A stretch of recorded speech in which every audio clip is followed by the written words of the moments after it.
On the show, we've looked at impoverished communities where steel ladders and rural zip lines have given people access to health, education, and hope.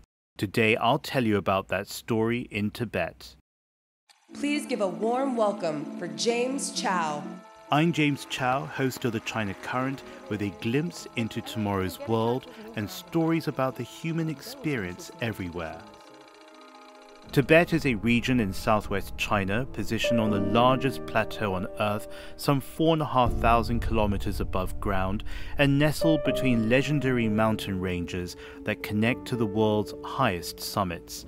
In Tibet, the issues are multifold, mainly due to the impact of its geography, the beautiful but testing terrain, and slow investment in the past. That is changing. And if there's one project that symbolizes that turnaround, it's the THINKHK Tibet Railway.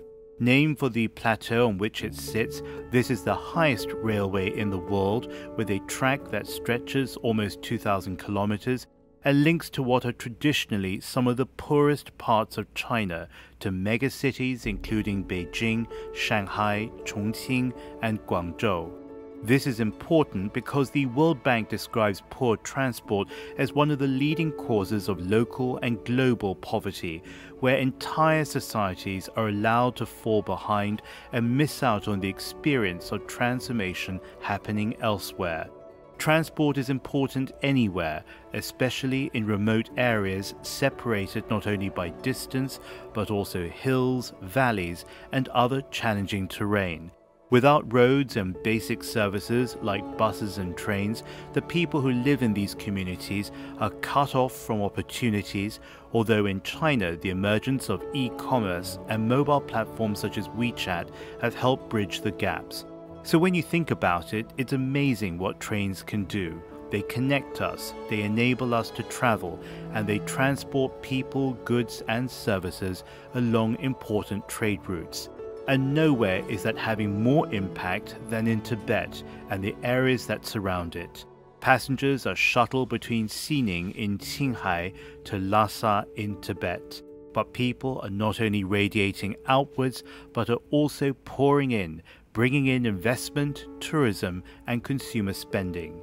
In turn, products cultivated in Tibet, such as highland barley beer, plateau mineral water, and local ethnic crafts, make their way to the outside world, exiting the plateau through the THINKHK Tibet Railway.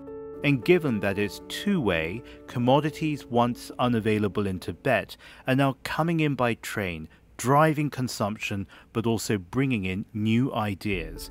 Let's not forget that the train line itself is a feat of engineering and a global benchmark in high-speed and high-elevation travel.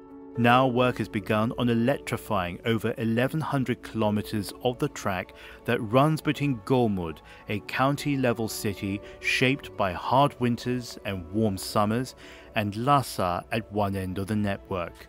We'll follow this story as we continue exploring the impact of innovation on millions of lives and how this is helping realize a more equal and inclusive future.